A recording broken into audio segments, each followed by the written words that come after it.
Heboh, Aurel Hermansyah mengaku geram di unggahan terbaru sosial medianya yang bernada marah, di mana Aurel menyebut untuk berhati-hati dalam berbicara di media sosial karena dapat menjadi barang bukti dan terkena jalur hukum.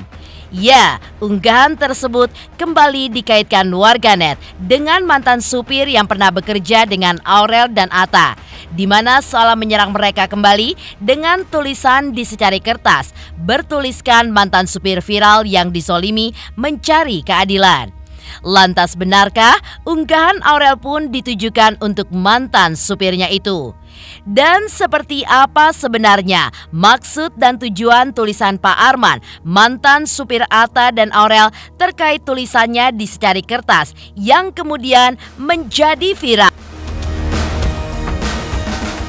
Ya, awal pertemuan Atta dan Aurel dengan mantan supirnya tersebut bermula di tahun 2021 lalu, di mana Pak Arman menuliskan sedang mencari pekerjaan di secari kertas, seperti yang dilakukannya sekarang. Karena merasa tersentuh dan kerap kali diminta warganet untuk memberikan bantuan, Atta dan Aurel pun menolong Pak Arman dengan menjadikannya sebagai supir di rumahnya. Namun sayangnya, kisah Pak Arman dengan Atta hanya sebentar sebelum akhirnya Pak Arman pun memutuskan untuk berhenti dengan alasan mengurus istrinya yang sakit berkepanjangan. Lantas, seperti apa Pak Arman mengingat kembali momen saat bekerja dengan Atta dan Aurel pada saat itu? Dan benarkah Pak Arman pun akan segera mendatangi kediaman Atta untuk mengkonfirmasi kehebohan terkait namanya dan sang mantan bos yang kini terlibat aksi saling serang? Pemirsa, bersama Intens Investigasi, kami hadirkan kabar terkini, terpercaya, dan teraktual. Tetapi sebelumnya, jangan lupa untuk like, subscribe, dan juga share channel YouTube ini.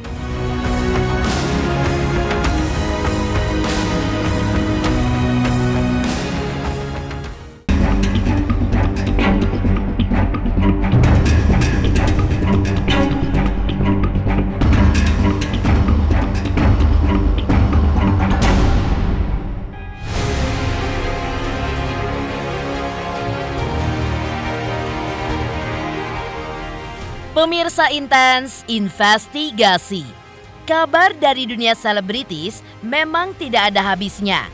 Bagaimana tidak, di tengah kebahagiaan pasangan Atta Halilintar dan Aurel Hermansyah yang tengah berbahagia untuk menyambut kelahiran buah hati mereka yang tidak akan lama lagi. Kini, Atta dan Aurel pun harus dihadapkan pada tudingan miring yang dialamatkan kepadanya terkait dengan mantan supir yang pernah bekerja dengannya di awal tahun 2021 silam. Dan kini namanya pun kembali naik karena diduga membawa-bawa nama mereka dalam secari kertas yang dibawanya kemana-mana dan diunggah kembali oleh salah satu warganet di sosial media. Ya, dari salah satu platform media sosial tersebut, warganet yang mengaku tidak sengaja bertemu dengan Pak Arman mengaku dicurhati oleh Pak Arman terkait kesulitannya selama kurun waktu 2 tahun terakhir karena dalam tulisan tersebut dizolimi oleh Atta Halilintar. Mengaku dititipkan foto Pak Arman bersama tulisannya tersebut untuk dibagikan di sosial media. Dalam sekejap mata, unggahan tersebut pun viral dan masuk ke telinga Aurel. Dalam unggahan terbarunya yang bernada marah, Aurel pun menuliskan kalimat seperti berikut ini. Hati-hati dalam berbicara, apalagi di media sosial. Bisa jadi barang bukti dan bisa terkena jalur hukum karena sudah menyebar fitnah. Unggahan ini pun banyak diartikan oleh warganet sebagai kegeraman dari Ibunda Aminah itu, yang dalam unggahan tersebut membawa nama suaminya. Penasaran dengan apa yang sebenarnya terjadi kepada Pak Arman dan melibatkan Atta dan Aurel? Tim Intens Investigasi pun mencoba untuk mendatangi langsung kediaman Pak Arman dan mengkonfirmasi kebenaran terkait kabar tersebut. Dan secara eksklusif, seperti apakah cerita Pak Arman di balik kehebohan yang membawa namanya dan juga mantan bosnya Atta Halilintar?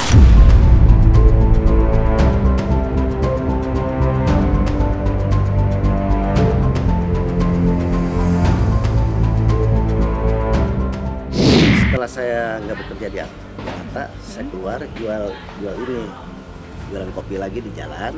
Setelah keluar dari Atta ya? Nah, terus banyak yang minat, nanya gitu.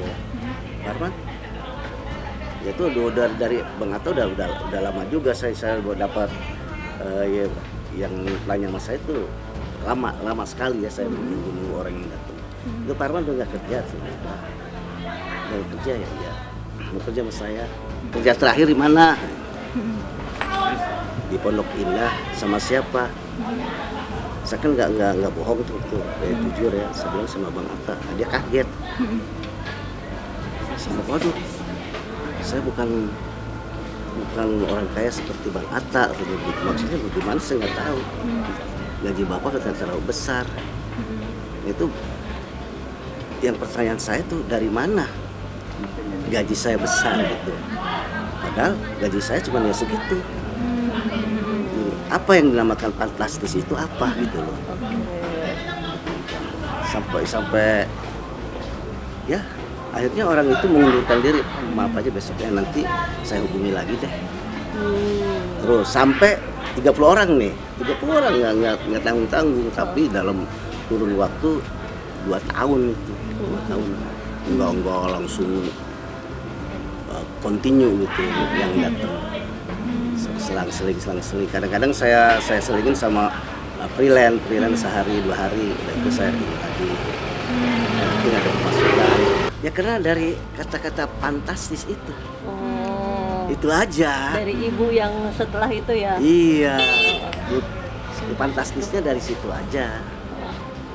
Itu hanya fantastis aja. Dan lain-lain itu dong. Sebetulnya ya Atta sama itu istrinya tuh baik, orangnya baik. Ya iya, karena nggak sampai hari ini belum ada yang kasih job. Sampai SIM saya mati aja saya nggak tahu. Tahu. Saking terkonsentrasi cari nafkah, jualan kopi.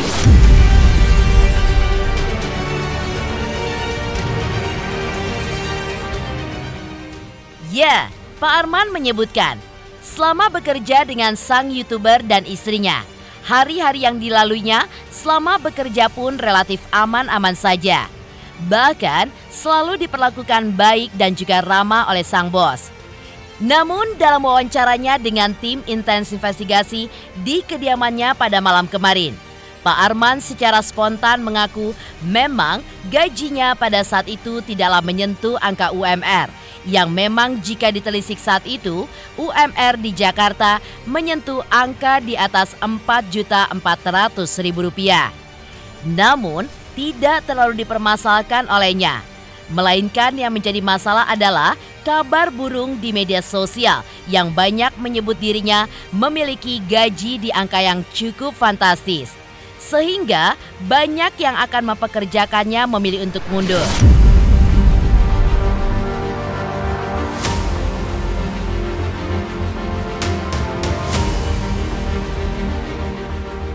Ya, enggak UMR. Saya enggak UMR. Saya waktu itu mengajukan borong ya, saya bilang borong ke HRD-nya 5 juta. Terus dia bilang di sini nggak ada yang gaji segitu Pak Arman. Ya udah, yang penting saya kerja aja. Yang penting saya kerja.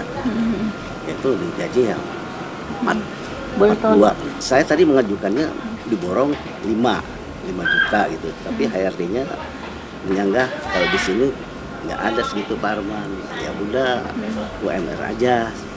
Itu 42. Kalau 42 sebetulnya nggak UMR waktu itu ya. Gitu. Cuman yang saya kaget itu mungkin nggak tahu siapa katanya gaji saya itu fantastis sekali. Berapa Pak? Untuk nominalnya saya nggak tahu, fantastis sekali.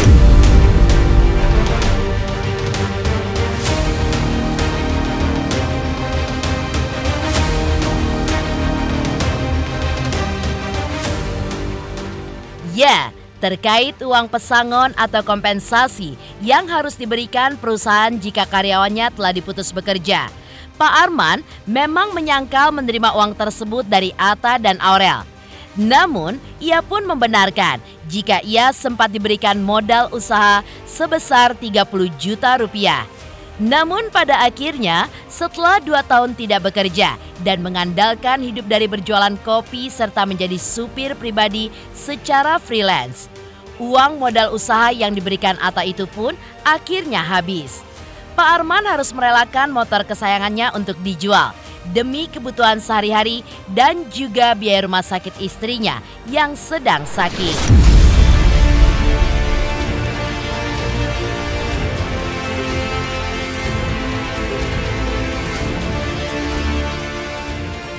Ya sedih, karena saya nggak dapat job lagi kerja gitu loh. Apalagi udah dibilang gaji saya fantastis, nggak tahu siapa yang bicara itu, adanya di medsos sih, di medsos, ya, Tribun TV kalau nggak salah itu. Ya emang sampai saat ini kan saya nggak kerja, paling freelance sehari 2 hari dah. Karena dengan sekarang udah full. Orang tidak berani katanya. Waduh, Pak Arman, wah saya nggak berani. Mungkin bisa jadi itu. Tapi yang bicara fantastisnya itu nggak tahu siapa gitu. Jadi saya tujukan sebetulnya bukan ke Atta. Bukan yang bicara fantastis siapa gitu loh.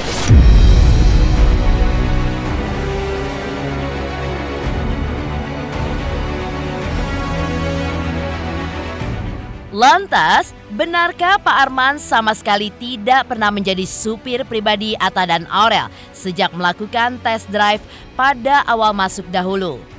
Dan bagaimana pula tanggapan Aurel terkait mantan supirnya yang kini kembali viral, bahkan diduga melayangkan sindiran sinis kepada dirinya dan juga suaminya?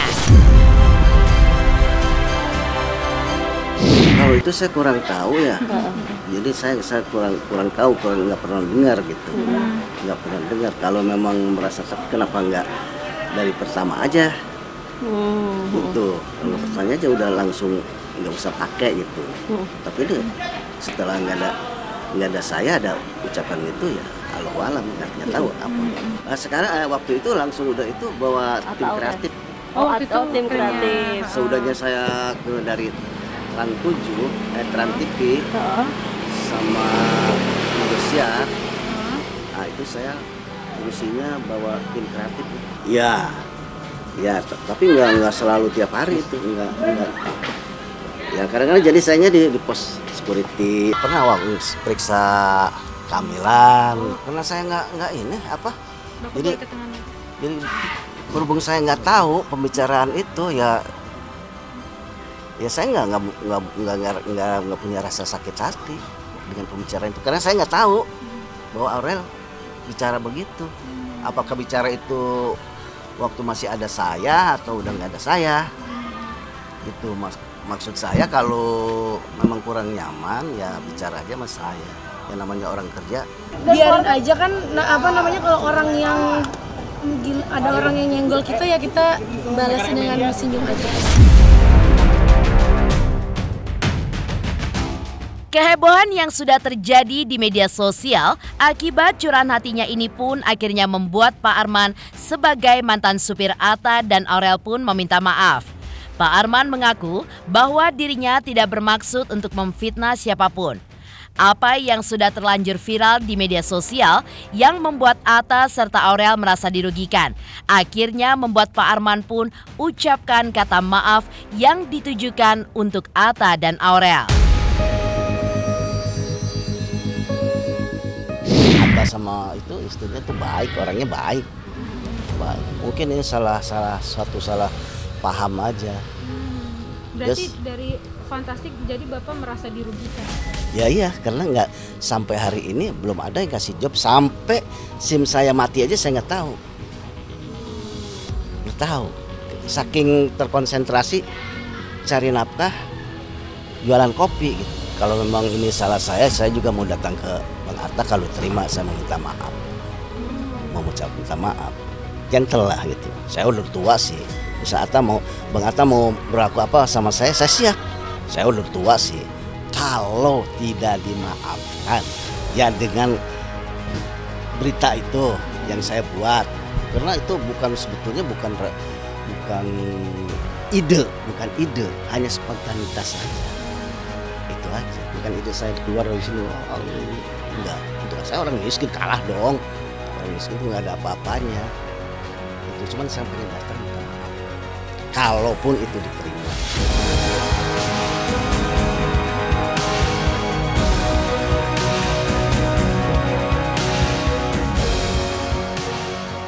Sementara itu, 2 tahun lebih berhenti bekerja, Pak Arman masih mengingat betul bagaimana kebaikan hati Atta dan Aurel saat menjadi bosnya. Lantas, seperti apa Pak Arman mengingat kembali momen saat bekerja dengan Atta dan Aurel pada saat itu? Pemirsa Intens Investigasi, jangan lupa untuk like, subscribe, dan juga share channel YouTube ini.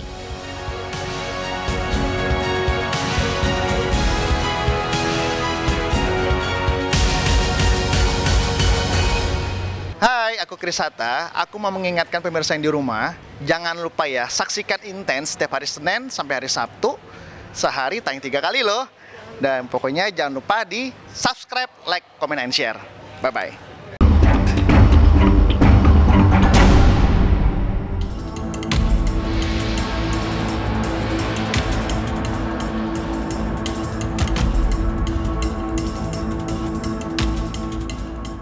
Ya, masih melanjutkan permasalahan Atta dan Aurel dengan Pak Arman, mantan supirnya yang sempat bekerja dengannya. Jika flashback ke belakang, keputusan Atta dan Aurel terkait dengan mantan supirnya tersebut memang bermula pada tahun 2021 lalu, di mana Pak Arman menuliskan iklan mencari pekerjaan di secari kertas, seperti yang dilakukannya sekarang. Diduga karena merasa tersentuh dan kerap kali diminta warganet untuk memberikan bantuan ataupun akhirnya menolong Pak Arman dengan menjadikannya sebagai supir di rumahnya. Sempat mengabadikan kesenangannya saat pertama kali bertemu Pak Arman untuk melakukan test drive dengan langsung menyupiri Atta dan Aurel pada kala itu. Pak Arman menceritakan sempat terjadi momen yang masih sangat terekam dalam ingatannya pada saat itu. Lantas, seperti apa saat Pak Arman mengingat kembali momen saat bekerja dengan Atta dan Aurel?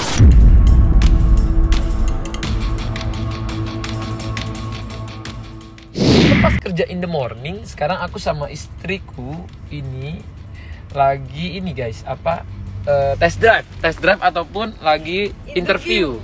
Nih bapak yang kemarin nih, halo Pak. Halo. Siapa namanya Bapak? Pak Arman. Pak Arman.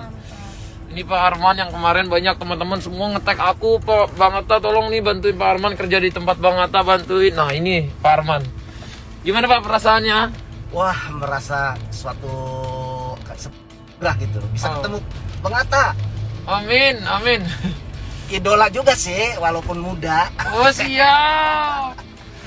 Aduh, sayang. Nih sekarang kamu lihat ya Pak Arman, semoga Pak Arman nyetirnya maksudnya semuanya sehat. Katanya sih insya Allah Pak Arman, memang Pak Arman umurnya udah tua tapi jiwanya muda katanya. Umurnya 64 tapi Kalau itu kan ada di di videonya dia ya, yang wawancara dengan beliau itu ya, pada dasarnya dia mau merekrut saya sebagai drivernya. Saya bilang saya siap, tapi saya udah tua, saya mengakui udah tua ya. Saya nggak apa-apa Pak, kalau kamu masih siap, katanya. Siap nggak Pak? Siap, saya bilang. Jadi itu lantas oke, kalau begitu nanti HRD-nya ya. Jadi saya bicara sama HRD-nya tahun 2001 bulan Maret kalau nggak salah. 2021. Iya 2021 bulan Maret kalau nggak salah, sampai Maret Mei Juni off saya. Juni 2021 off. Iya. Dengan alasan? Ya saya mengundurkan diri karena ingin fokus ngurus istri saya yang sakit-sakitan. Ya sakit lah sakit supaya terkonsentrasi ke istri saya gitu. Baik, nggak ada masalah, itu baik. Ramah, selalu menyapa kalau saya datang ya. Oh Pak Arman apa kabar? Baik Pak. Dan saya kan nggak mau banyak bicara. Orang saya pekerja, aku pekerja. Itu ya udah nanti tunggu. Saya keluar jam sekian, siap ya. Gitu. Nah ini ada suatu masalah waktu pertama dites. Apa masalah? Ya kan? Tes mobil? Di tes mobil, tes drive, jalan. Itu saya kan banyak ditanya, berbicara, jadi mungkin fokus saya agak sedikit terganggu. Saat mengemudi ya? Mengemudi terganggu, terus ada jeblosan begitu, saya nggak ngelihat gitu ya. Kalau mungkin saya lagi ngadep ke kamera sini sebelah, satu truk mungkin kena kesenggol trotoar, tapi saya lihat di rumahnya nggak ada masalah itu untuk velgnya itu. Jadi itu sepertinya nggak masalah itu. Ya udah Pak, udah sampai rumah, ya udah Pak Arman, kalau gitu mau kerjanya kapan? Besok bisa nggak? Saya bilang kalau besok nggak, saya persiapan dulu, nanti hari Senin aja. Ya saya kan sudah sedikit kasih Pak Arman, kan suka nanya ya rekan-rekan wartawan begitu. Oh, tulis di atas ya? Saya masih ada. Oh alah. Saya mah nggak perlu tambah begini, orang nggak nyusahin kok. Yang Keropas. sepeda yang apa tuh? Yang viral itu saya viral itu gimana Pak? Yang sepeda.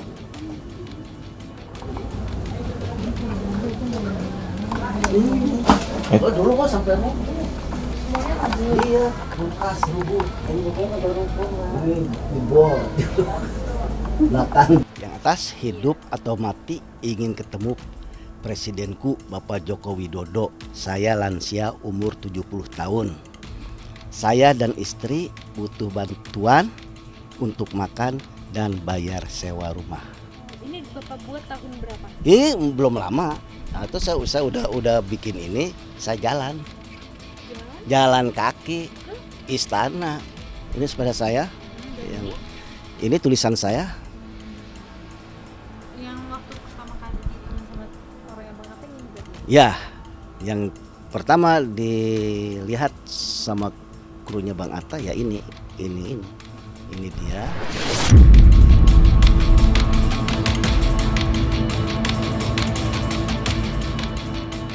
Ya, kisah Pak Arman dengan Atta dan Aurel pun sayangnya memang hanya sebentar. Sebelum akhirnya Pak Arman memutuskan untuk berhenti dengan alasan mengurus istrinya yang sakit berkepanjangan. Namun, hal tersebut tidak lantas memutus komunikasi di antara Atta dengan Pak Arman. Kemurahan hati Atta bahkan disebutkan sempat memberikannya uang senilai 30 juta rupiah untuk membuka usaha seraya mendoakan usaha Pak Arman agar lancar serta bisa bertemu kembali nantinya. Lantas, benarkah Pak Arman akan segera mendatangi kediaman Atta untuk mengkonfirmasi kehebohan terkait namanya dan sang mantan bos yang kini seolah terlibat aksi saling serang? Pokoknya semoga membantu ya Pak, model usaha buat Bapak. Ya itu, saya keluar ya begitu, karena ingin konsentrasi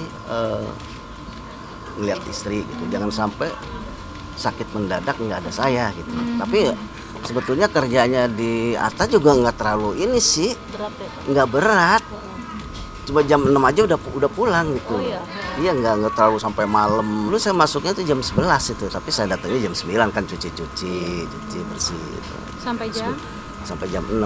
Saya ingin menyampaikan permohonan maaf yang sebesar-besarnya kepada Bang Atta. Mungkin Bang Atta juga menyangka saya yang bukan itu tujuan saya. Saya hanya kecewa dengan ucapan fantastis saja. Sedang Bang Atta itu belum tentu mengucapkan itu. Ini dari medsos sebetulnya. Itu yang bikin saya sampai sekarang Bang Atta, saya belum bekerja. Saya butuh biaya. Butuh biaya sangat tinggi. Istri saya ya, Bang Atta juga mungkin udah mendengar ucapan saya bahwa istri saya itu punya penyakit yang menaun puluhan tahun, belum ada realisasinya, kesembuhannya belum ada. Saya bekerja puluhan tahun hanya untuk rumah sakit, jadi nggak ada bukti yang tertinggal di dalam waktu kurun saya bekerja puluhan tahun itu.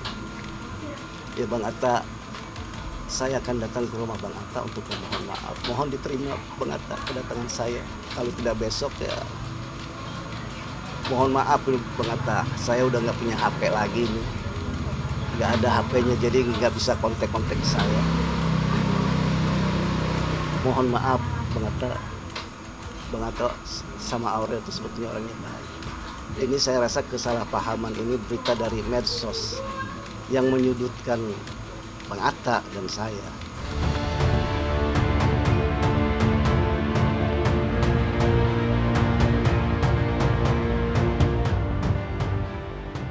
Demikian pemirsa, kabar terkini, terpercaya, dan teraktual yang kami hadirkan hari ini. Saksikan terus Intens Investigasi setiap hari Senin sampai dengan Sabtu, tayang 3 kali sehari, yaitu pada pukul 11 siang, 3 sore, dan 7 malam, hanya di YouTube channel. Dan pastikan jangan lupa untuk like, subscribe, dan juga share channel YouTube ini.